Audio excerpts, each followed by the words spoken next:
welcome to another edition of Issues with Jide. Here we talk about actions and inactions of those who shape our political and national landscape and how these impact us positively or otherwise. I'm Ibrahim Shita. Today on the show, Goodluck Jonathan under pressure to tackle Tinubu. In the course of the program, we take our questions, but first, subscribe to our YouTube channel and drop the questions in the comment section. It's important to mention that we can only read comments with human names and the ones based on the subject matter. I have joined me via Zoom, the master himself, Babajide Falade Otitoju. Good to see you, BKO, this evening. Good evening, Ibrahim. Good to do this with you again today. As we look at the pressure on Goodluck Jonathan to contest against President Tinubu on the platform of the PDP in 2024. Absolutely. In recent times, we've been hearing in the news, some insinuations that former President Goodluck Jonathan can throw in his own gauntlet or probably throw in the towel in joining the race for the 2027 presidential election. Because some believe, in the PDP quarter, believe that he only has, statutorily one term to run for president, and which might eventually help the North in returning the power back to that region. What is your analysis, or what do you see, regarding this this insinuation that former President Goodluck Jonathan might want to join the race come 2027? Well, it all depends on how they are able to convince him to join the race. Will they be able to convince him? That is the question. In 2022, concerted efforts were made to draft former President Goodluck Jonathan into the race. Of course, it didn't work. At that time, many of the people who wanted him to contest on the platform of the APC. This time around, those who want Goodluck Jonathan to contest are largely from the PDP. So it's a kind of role reversal. In 2022, the people who wanted to draft him into the race were from the APC. They wanted him to succeed former President Muhammadu Buhari. But this time around, President Tinubu is on the saddle. Now those who want Jonathan to contest, they are actually people in the PDP. They are supporters of the PDP, people who are very nostalgic about Goodluck Jonathan's time as president, when Nigeria enjoyed a lot of prosperity. We were the second fastest growing economy in the world after China, and people still have fond memories of that era. As far as they are concerned, Goodluck Jonathan is the person who can actually make good things happen for Nigerians, put an end to the hunger that is going on in the country, put an end to the insecurity that our people are facing. So, and to add fire to the fuel, Sule Lamido, former governor of Jigawa State, former Minister of Foreign Affairs, joined the bandwagon when he said if the PDP had indeed made up his mind to zone the presidency to the south, because at the end of their NEC meeting about 2 weeks ago, it was decided that power should go to the south. So PDP leaders decided that the presidency should be zoned to the south. So seeing that that is the case, Sule Lamido said that if indeed the leaders of the PDP had made up their minds to zone the presidency to southern Nigeria, there is nobody stronger than Goodluck Jonathan, to be the standard bearer of the party, to be the presidential candidate of the party. Because of his pedigree, he's been president.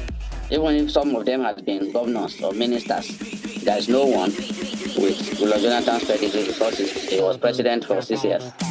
So that is the point. I think that the renewed call for Jonathan to choice, yes, that is the thing.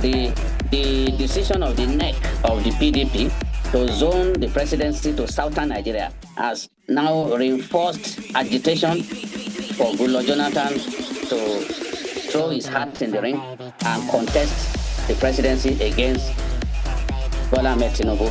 Many of them believe that Jonathan will get the support of the North, and the North knows that after just 4 years, Jonathan will not be able to contest, will be ineligible to contest after 4 years. But if another Southerner picks the ticket and eventually wins, that Southerner would be interested in doing 2 terms. I don't think that people believe Peter Obi when he says that he's going to do 1 term, because even Goodluck Jonathan promised not to contest in 2015 for his 2nd term. He said he will just do the 4 years and go. I still have the video. It was the former governor of Katsina State, Ibrahim Shema, who read the communique where the northern leaders said, okay, we are going to support you in this 2011 election on condition that you will not contest in 2015 for another term. And Jonathan agreed. So people now know that when politicians tell you they are going to do 1 term, it makes sense to not believe them, because politicians make pledges that they don't honor. So, but in the case of Goodluck Jonathan, he is statutorily not permitted to contest another term, having been president between 2011 and 2015. That's 1 full term. So he cannot contest again in 2031 if he wins the presidency. So they want a situation in which somebody steps in and does the only 1 term so that power can return to the North. But if a Southerner who is coming as a new broom, as a clean slate, takes power, he would want to do 2 terms, because he would think that he cannot achieve all of his goals in just 4 years. 4 years is not such a long time in politics. As people can see, there are goals that you set for yourself and you need time.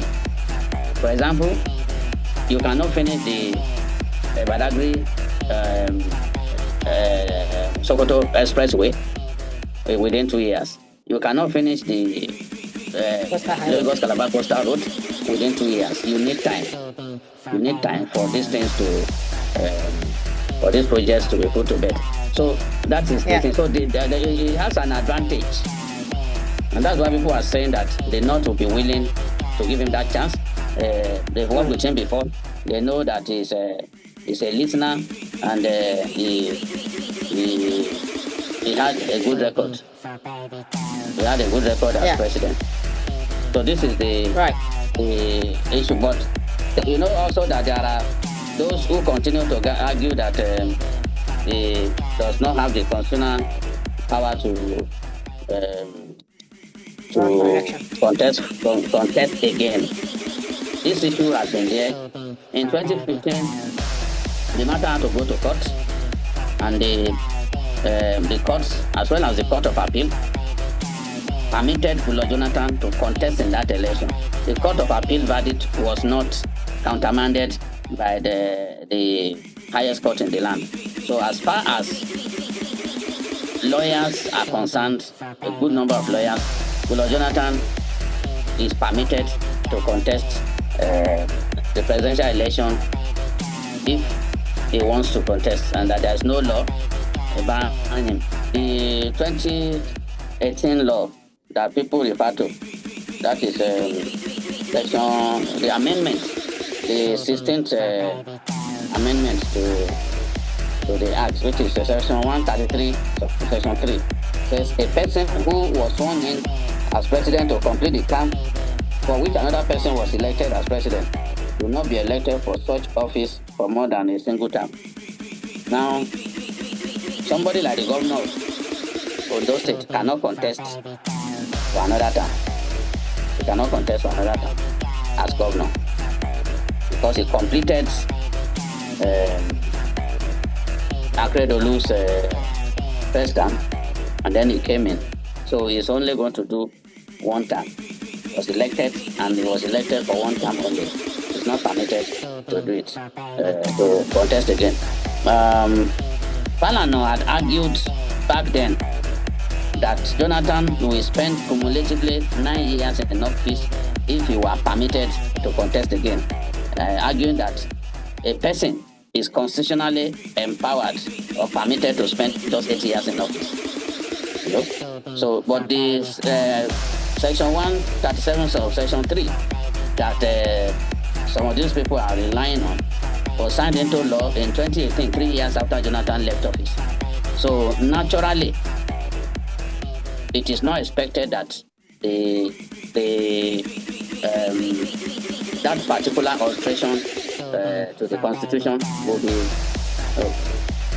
It is not expected that that alteration to the Constitution will be binding on him, because he got some people trying to reach me. So that's right. So he cannot. People can't expect that a law that came into being 3 years after he left office will be used against him.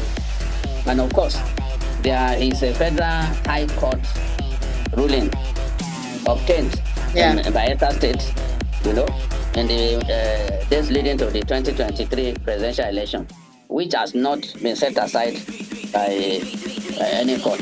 And since it has not been set aside by any court, people can be assured that Jonathan is permitted by the laws of the land and by the judgments of the Court of Appeal as well as the High Court to contest if he wants to. I think that basically that is it. There are many Nigerians who are nostalgic about the Jonathan era, and they believe that the APC government over the years has calumniated him unnecessarily. Yet, Nigerians remember his time for the prosperity that the country enjoyed. You know, despite all that's right. the negativity against him. So that's why it is gaining some level of traction. I think that PDP is doing its best to woo its former members, believing that if it can get a very strong candidate, it stands a chance. You can see that they also approached Peter Obi. You know, they also offered their platform to Peter Obi to come and contest. Peter Obi will not get the ADC ticket. There's no way that an Atiku will use his resources, will mobilize his people for a party, only to surrender the mandate of the party to someone else. It's not going to happen. As I've said before, Peter Obi's best chance is to remain in his Labour Party.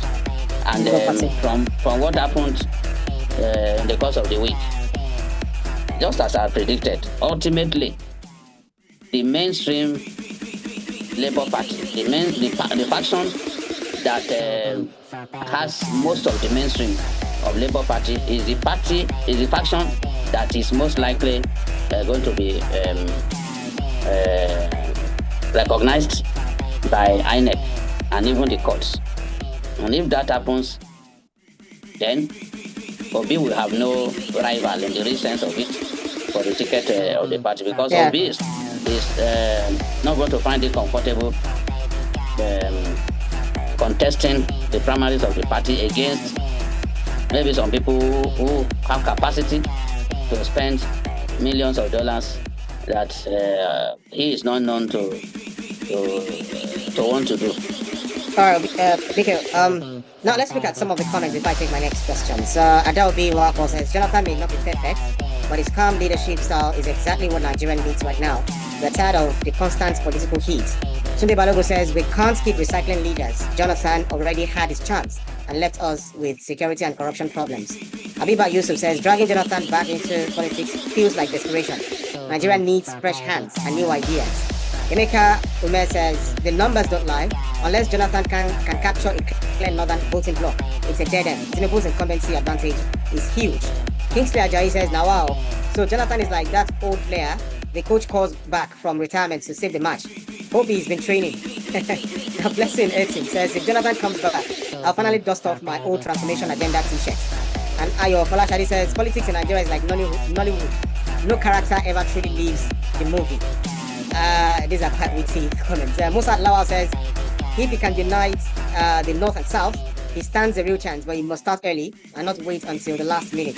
Let me take this last. Ifeanyi Eze says, this is not about nostalgia. We must ask, what did he achieve the last time? Sentiment won't fix the economy.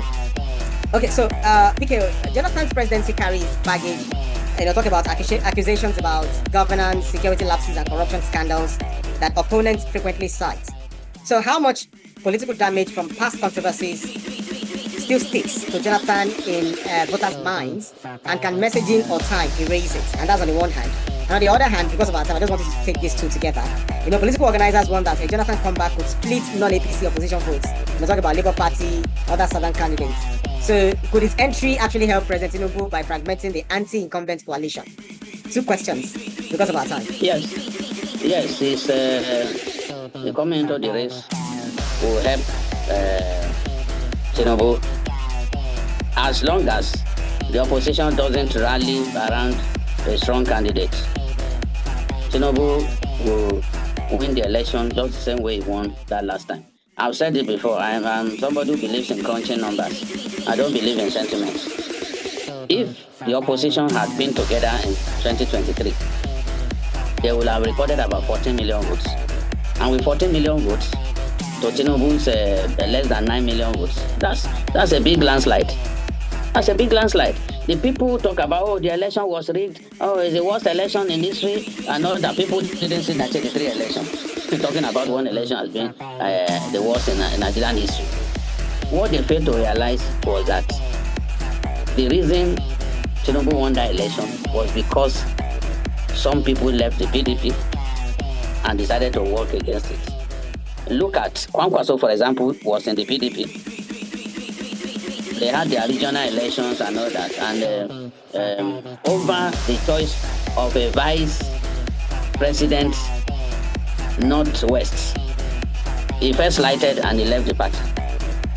Peter Obi felt that, they appointed, that he had been governor before. He had been a PDP governor before. So with the PDP, being a PDP governor, he felt that for the election in the state, the governorship election, and for the presidential election, he should have been seen as the leader of the party in the state. So they chose someone else to coordinate the election and rally everyone around him. That made him very angry, and he left the party. If Peter Obi had not left the party, there is no way that the votes of the Southeast will not go to the PDP. They had always voted en masse for the PDP. So Peter Obi leaving that platform weakened the PDP, and the PDP did badly in the South is for the first time. The same way it did badly in Kano. In fact, the poor performance of the PDP in Kano was a big catalyst for Tinubu to leapfrog Atiku Abubakar, because Tinubu got more than 400,000 votes over Atiku in Kano alone. There is nowhere in northern Nigeria where Tinubu performed as well as he did over former Vice President Atiku Abubakar. In other places, the margins were usually low and other. And in many states, look at the Northeast, for example. Atiku defeated Tinubu in the Northeast. He won 5 of those states. Tinubu was only able to win Borno State, despite the fact that they had the Vice President, despite the fact that the zone produced the Vice President, presidential candidate. So, I still believe that if the opposition will rally around a candidate, I don't know how they intend to do it, especially a southern candidate.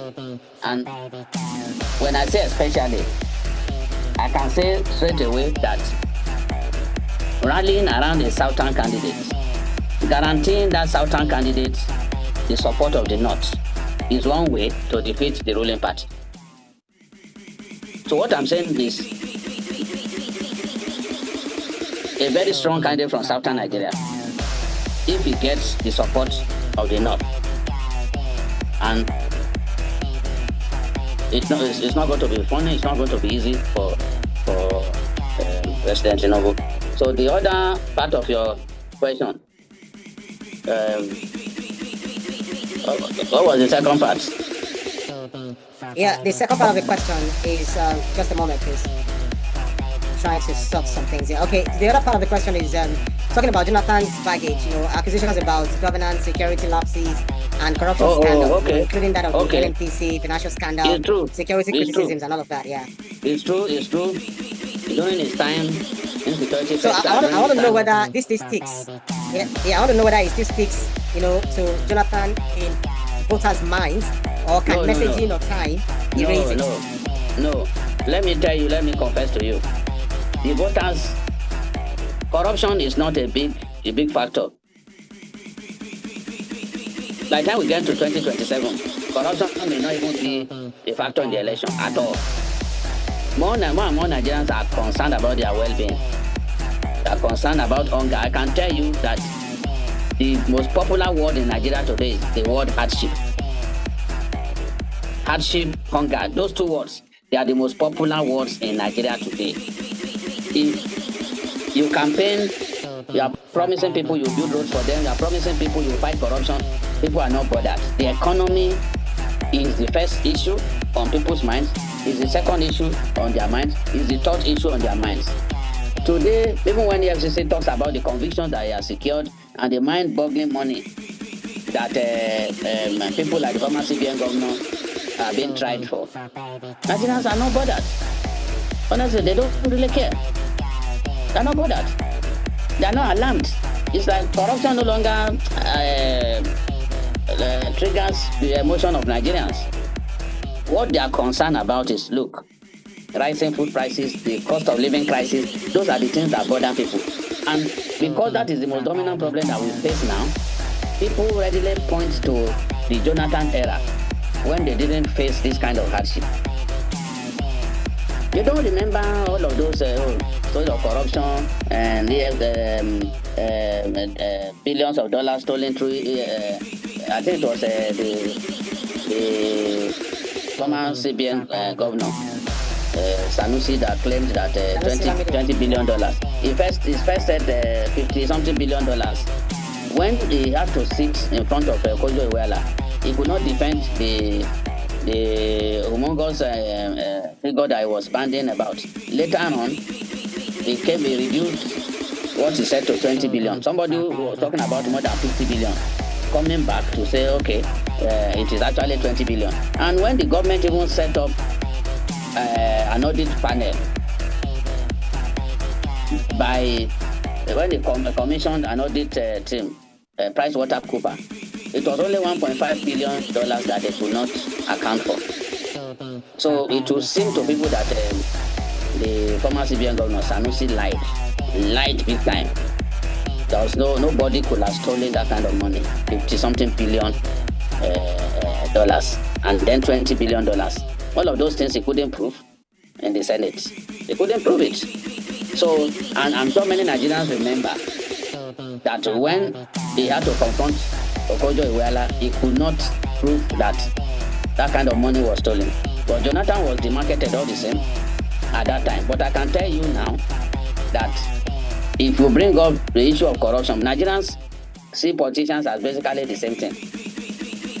If you present yourself as so you do not steal this and that, that's not what many people are concerned. They are concerned about how do you solve the cost of living crisis that is going on. That is the big issue, of course, and insecurity. And insecurity is also a big factor because it ensures that people can access their farms and all that. So those are the big issues. The issue of corruption, not many Nigerians are bothered. How many people are alarmed whenever we read stories of houses that the former CBN governor, what's his name again? The immediate past, how many people are alarmed? We are not. We can't be shocked anymore. Nothing shocks us anymore as a people, especially when it comes to stealing. We don't tell us. Overshot the warriors. The people can recall what the former Accountant General of the Federation told. The man that Muhammadu Buhari extended his tenure. Look at the kind of money. And he got to court and he was saying that he made a confession because they promised him soft landing. Oh, he said it was that. So do you want to take back your confession now?